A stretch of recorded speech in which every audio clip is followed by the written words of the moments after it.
Hello student, welcome back. आप सभी का बहुत बहुत स्वागत है मेरे यूट्यूब चैनल पर। आज हम लोग पढ़ने वाले हैं बहुत ही इंपॉर्टेंट टॉपिक फाइनाइट एवं नॉन फाइनाइट वर्ब, जो कि स्टूडेंट्स को बहुत ही ज़्यादा कन्फ्यूजन होता है इन दोनों में। तो चलिए आज इसे क्लियर कर लेते हैं और थोड़ा सा हम लोग इंफिनिटी के बारे में भी देखेंगे। चलिए अब समझते चलते हैं कि क्या होती है फाइनाइट वर्ब और क्या होता है नॉन फाइनाइट वर्ब। तो दोस्तों आप देख सकते हैं कि there are two kinds of verbs in English grammar, यानी अंग्रेजी व्याकरण में दो प्रकार की वर्ब होती हैं। पहला होता है फाइनाइट वर्ब और दूसरा नॉन फाइनाइट वर्ब। चलिए समझते चलते हैं बारी बारी से एक एक को। अब फाइनाइट वर्ब क्या होती है? Definition: a verb which shows the time, यानी एक ऐसी क्रिया जो हमें समय के बारे में बतलाती है, यानी टेंसेज कह सकते हैं।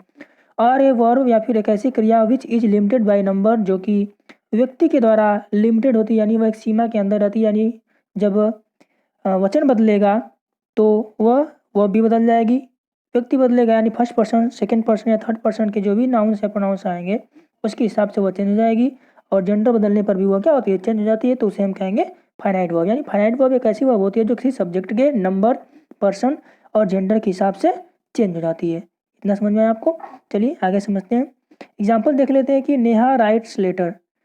तो हम यहाँ पे देखिए राइट्स, नेहा सिंगुलर नंबर की थी तो मेन वर्ब की फर्स्ट फॉर्म में यस लगा है। अगर देखें दे राइट लेटर, यहाँ पे आप राइट देखिए चेंज हो गया। रिटन राइट ही है, राइट चेंज हो गया। यानी आप देख सकते हैं कि यहाँ पे इन द गिवन एग्जांपल्स दिए गए उदाहरण में द वर्ब राइट, यानी जो वर्ब क्रिया राइट है, हैज बीन चेंज, वो बदली है अकॉर्डिंग टू द नंबर, वचन के हिसाब से, पर्सन यानी फर्स्ट पर्सन, सेकंड पर्सन या थर्ड पर्सन कैसे हैं उनके हिसाब से चेंज हुई है। एंड टेंसेज, और जैसे जैसे टेंस बदला है राइट के जो रूप हैं वो बदल गए हैं। तो हम कह सकते हैं कि जब वो अपने आप को सब्जेक्ट के पर्सन, जेंडर और नंबर के हिसाब से चेंज करती है तो उसे हम कहेंगे फाइनाइट वर्ब। और इसी का बिल्कुल उल्टा होगा नॉन फाइनाइट वर्ब। समझ लेते हैं क्या होती है non finite verb. A verb that does not show time or a verb which is not limited by number person tenses of the subject is known as non-finite verb। यानी जो verb अपने आप को सब्जेक्ट के person, number और gender के हिसाब से चेंज नहीं करती है उसे हम कहते हैं नॉन फाइनाइट वर्ब। एग्जाम्पल समझते हैं। Raman tries to sing. आप यहाँ पे देख सकते हैं कि दो वर्ब आई, एक वर्ब है ट्राई, दूसरी वर्ब है सिंग। ट्राई जो होगी वह चेंज होती रहेगी टेंस के हिसाब से, पर्सन के हिसाब से और जेंडर के हिसाब से, जिस भी हिसाब से वो चेंज हो जाएगी। लेकिन जो सिंग है, टू सिंग, ये कभी चेंज होने वाला नहीं है। यानी जो ट्राइज है ये हो जाएगा आपका फाइनाइट वर्ब और सिंग हो जाएगा नॉन फाइनाइट वर्ब। क्योंकि फाइनाइट वर्ब जो होगी वो सब्जेक्ट के, जेंडर, पर्सन के हिसाब से चेंज होगी, लेकिन नॉन फाइनाइट वर्ब चेंज नहीं होती है। अगला है वी ट्राई टू सिंग। यहाँ पे आप देख सकते हैं सिंग सेम है, नहीं चेंज हुई।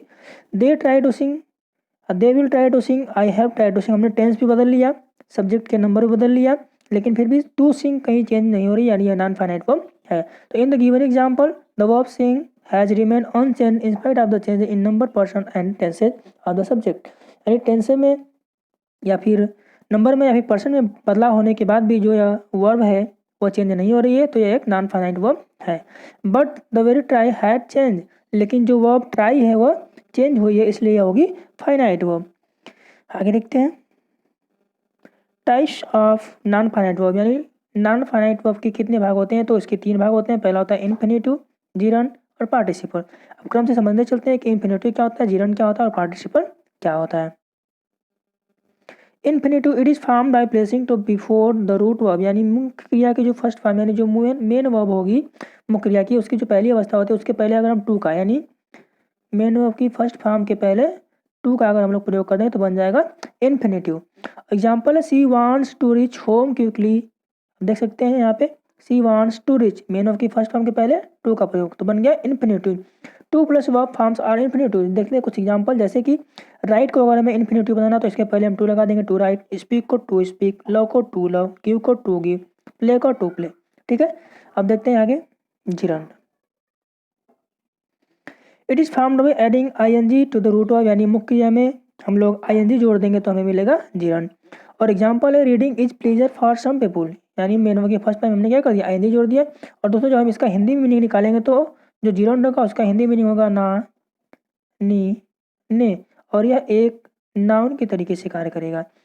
इन the above sentence the word reading is gerund as they function as nouns in their respective sentence, यानी वो क्या है, एक नाउन के तरीके से अपने सेंटेंस में काम करने हैं।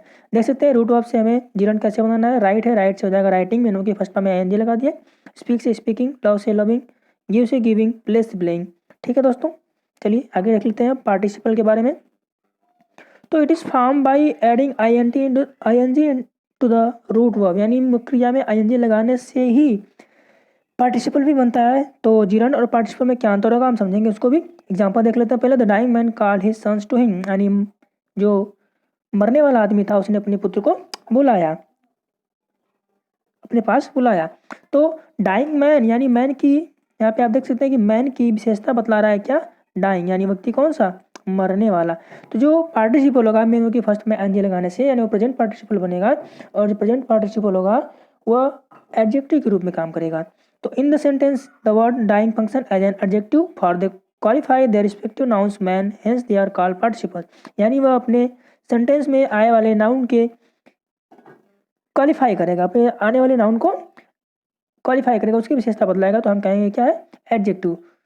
तो एडजेक्टिव से काम करेगा तो पार्टिसिपल होगा, और यह मेन के फर्स्ट में एनजी लगाने से बनता है तो प्रेजेंट पार्टिसिपल होता है। मेन के थर्ड फॉर्म भी एडजेक्टिव काम करती है, लेकिन वो पास्ट पार्टिसिपल होता है। समझ लेते हैं रूट वर्ब से हमें पार्टिसिपल कैसे बनाना है। तो रीड है तो रीडिंग बन जाएगा, स्मोक से स्मोकिंग, वेट से वेटिंग, मेक से मेकिंग, लाफ से लाफिंग। हमें मेन होगी फर्स्ट फॉर्म में आई लगा देना है।